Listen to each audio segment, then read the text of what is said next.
Mark Robert அப்படின்ற ஒரு சிறுவன்க. அவருடைய அப்பா வந்து சிறந்த குதிரை பயிற்சியாளர். அவர் என்ன பண்ணுவாரு, ஒவ்வொரு பண்ணை முதலாளிகளை எல்லாம் போய் சந்திச்சு அவங்கள்ட்ட உள்ள குதிரைக்கு எல்லாம் பயிற்சி கொடுப்பாரு. அவருக்கு தெரிஞ்சிடும் இந்த குதிரை நிச்சயமாக ஜெயிக்கும்னு. அந்த குதிரைகளை எல்லாம் பிரிச்செடுத்து அதுகளுக்கு தனி பயிற்சி கொடுப்பாரு. இப்படி சிறந்த பயிற்சியாளராக இருப்பாரு. ஆனா இந்த முதலாளிகள்லாம் இருக்காங்கல்ல, அவங்க என்ன பண்ணுவாங்கன்னா தன்னுடைய வேலைக்காரர்கள் மூலமாக அந்த பயிற்சியை எல்லாம் படிக்க வச்சுட்டு இவரை துரத்தி விட்டுருவாங்க, இந்த மாற்று அவற்றோட அப்பாவை. இப்படியாக அவர் வந்து ஒவ்வொரு நகரமா மாறிக்கிட்டே இருப்பார். இதனால இந்த மாற்று அவற்றோட படிப்பும் வந்து ஒவ்வொரு நகரத்திலுமாக நடைபெறுகிறது. இப்படி ஒவ்வொரு ஊரா போய் போய் அவன் படிச்சுட்டு இருக்கும்போது ஒரு தடவை அவன் 10ஆம் கிளாஸ் படிச்சுட்டு இருக்கான். அப்படி 10 படிச்சுட்டு இருக்கும்போது அந்த பள்ளிக்கூட ஆசிரியர் வந்து எல்லா மாணவர்களுக்கும் ஒரு பயிற்சி கொடுக்கிறாரு. நீங்க எல்லாரும் உங்களுடைய கனவை பற்றி ஒரு கட்டுரை எழுதி கொண்டு வந்து கொடுங்க அப்படின்னு சொல்றாங்க. இவனும் வீட்டுக்கு வரான். வந்த உடனே இவனுக்கு எப்பவுமே வந்து இந்த குதிரைகள் எல்லாம் ரொம்ப பிடிக்கும். அவங்க அப்பா கூட எல்லாம் சில சமயம் பயிற்சிக்கெல்லாம் போயிருப்பான். அப்ப அந்த குதிரையெல்லாம் பார்த்துருக்கான். அவனுக்கு அந்த குதிரைகளோட பழகி பழகி அந்த குதிரைகளுடைய அன்பு, மகிழ்ச்சி, பயம், குழப்பம், இதெல்லாம் வந்து அவனுக்கு குதிரைகளுடைய வெளிப்பாடுதான் எனக்கு ரொம்ப நல்லா தெரியும். இன்னும் சொல்லப்போனா குதிரைகளோட மொழி தெரியும் அப்படின்னு கூட சொல்லலாம். அவ்வளவுக்கு இவனுக்கு குதிரைகளோட ஈடுபாடு. தன்னுடைய அப்பாவை விட ஒரு சிறந்த பயிற்சியாளராக மாறணும் அப்படின்றது அவனுடைய கனவு. அதனால ஆசிரியர் சொன்னவன் அவன் என்ன பண்றான், அதையே தன்னுடைய கனவாக கட்டுரை எழுதுறான். ஒரு 7 பக்கத்துக்கு நல்ல விரிவா கட்டுரை எழுதுறான். அந்த கட்டுரையில வந்து அவன் படம் கூட வரைகிறான்.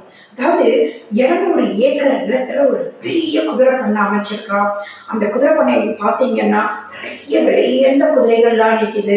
அந்த குதிரைகள்ல இருந்து அந்த குதிரைகள் ஓடி பயிற்சி பெறுறதுக்கு ட்ராக் எல்லாம் வச்சிருக்கான். அந்த குதிரைகள் எல்லாம் குளிக்கணுன்றதுக்காக குளம் கட்டி இருப்பான். அந்த குதிரை பண்ணைக்கு நடுவில் ஒரு அழகான மாளிகை கட்டியிருப்பான். இதுக்கப்புறம் இந்த கட்டுரை எழுதி அதுல வந்து இதுதான் எனது கனவு குதிரை பண்ணை அப்படின்னு எழுதி ஆசிரியர்கிட்ட கொண்டு கொடுக்குறான். ஆசிரியர் அதை வாங்கிட்டு படிச்சுட்டு மறுநாள் அவனை கூப்பிட்டு, ராபர்ட், இது வந்து நடக்கக்கூடாது, நடக்க முடியாத கனவு. ஏன்னா நீங்களே உங்க அப்பாவோ ஒரு நாடோடி, உங்கள்ட்ட எல்லாம் அவ்வளோ செல்வமும் கிடையாது. உயர்ந்த ரக குதிரையை வாங்குறதுக்கு எவ்வளவு செலவு பணம்னு தெரியுமா? இந்த மாதிரி பண்ணை அமைக்கணும்னா எவ்வளவு பணக்காரா இருக்கணும் தெரியுமா? அதெல்லாம் நடக்கக்கூடிய காரியமா? அதுக்கெல்லாம் லைசன்ஸ்லாம் வாங்கணும், நிறைய ப்ரொசீஜர்லாம் இருக்குப்பா. நிச்சயமாக இந்த மாதிரி இவ்வளோ பெரிய கனவு வந்து நிறைவேறாது. அதனால நீ என்ன பண்ற, இந்த பேப்பரை நீயே வச்சுக்கோ, ஒரு நிறைவேறக்கூடிய கனவா ஒரு கனவை எழுதி கொடு, நான் உனக்கு மார்க் போடுறேன் அப்படின்னு சொல்லி அனுப்பிச்சிடுவாரு. இவன் ரொம்ப கவலையா வீட்டுக்கு வந்து உட்காந்துருப்பான். அப்போ அவங்க அப்பா வந்து சொல்றாரு, ராபர்ட், இது வந்து உன்னுடைய கனவு, இது உன்னுடைய முடிவு, உன்னுடைய எதிர்காலம். நீ எப்படி நினைக்கிறோம், நீ இருக்கணும்னு நினைக்கிறியோ அதை நீ முடிவு பண்ணிக்கோ. யார் சொன்னாங்கன்னு உன்னுடைய முடிவில் இருந்து நீ மாறாத, அதுதான் உனக்கு நல்லது அப்படின்ற மாதிரி அறிவுரை சொல்றாரு.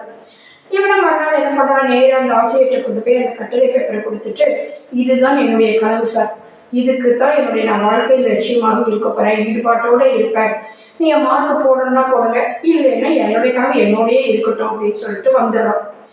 20 வருஷம் கழிச்சு பார்த்தீங்கன்னா அதே மாதிரி அவன் ஈடுபாட்டோடு செயல்பட்டு ஒரு சிறந்த குதிரை பயிற்சியாளராக மாறி இருப்பான். அதே மாதிரி குதிரை பண்ணை வச்சிருப்பான்.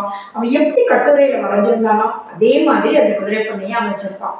அவனும் தான் படிச்ச பள்ளிக்கு போய் அந்த கட்டுரை பேப்பரை வாங்கிட்டு வந்து அதை ஃப்ரேம் போட்டு தங்க வீட்டு ஹாலில் வந்து அந்த இதை மாட்டி வச்சிருப்பான்.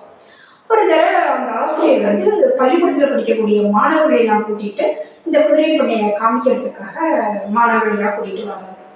இவனும் வந்து அந்த மார்க் ராபர்ட்டும் எந்த ஒரு கசப்புணர்ச்சி இல்லாமல் அந்த ஆசிரியரை மிகவும் மகிழ்ச்சியாக வரவேற்கிறான். எல்லாருக்கும் நல்ல ஒரு மகிழ்ச்சியோட ஒரு வரவேற்பு கொடுக்குறான். அப்போ ஆசிரியர் வந்து உண்மையிலே மனதார அவன்கிட்ட மன்னிப்பு கேட்காரு. ஐயோ, நான் ஒரு கனவை சதைக்க இருந்துட்டேன், என்னை மன்னிச்சிடு, உண்மையிலே எனக்கு வந்து இது நடைபெறும்னு தோணவே இல்லை, அதனால தான் நான் அப்படி நடந்துக்கிட்டேன்னு மனதார மன்னிப்பு கேட்பாரு. அதுக்கு ராபர்ட் வந்து சொல்றாரு, இல்லை சார், இது என்னுடைய கனவு, நான் இப்படி மாறணும்னு ஈடுபாட்டோட உழைச்சா என்னுடைய முயற்சி வந்து வெற்றி பெற்றது அப்படின்னு சொல்லி ஆசிரியர் சொல்றாரு. இப்பவும் பார்த்தீங்கன்னா இந்த மார்க் ராபர்ட் வந்து பெரிய பெரிய மனிதர்கள்லாம் சந்திக்க விரும்பக்கூடிய ஒரு மனிதராக இன்றும் தன்னுடைய வாழ்க்கையை வாழ்ந்து கொண்டிருக்கிறார். உருது கவிஞர் மெர்சா கலீம் எழுதிய ஒரு புகழ்பெற்ற வரி அதாவது ஒவ்வொரு மனிதனுக்குள்ளும் 1000 கனவுகள் இருக்கும். ஒவ்வொன்றையும் அடைவதற்கு அவன் என்னனாலும் செய்யலாம். ஒன்றை அடைந்தவுடன் மற்றொன்றை அடைவதற்காக மனம் ஓடிக்கொண்டே இருக்கும். உண்மைதானேங்க? ஒரு விளையாட்டு வீரர் இருந்தாலும் ஒரு போட்டியில வெற்றி பெற்றோம்னா மறுபடியும் அடுத்த போட்டிக்கு அவர் தன்னை தயார்படுத்திக் கொள்வார். அப்படித்தானே? அதே தான் நம்ம இந்த கால குழந்தைகளுக்கு என்ன சொல்லணும் அப்படின்னு பார்த்தீங்கன்னா, குழந்தைகளே, கனவு காணுங்கள், நதி மாறி ஓடிக்கொண்டே இருங்கள் என்பதே ஆகும். நன்றி, வணக்கம்.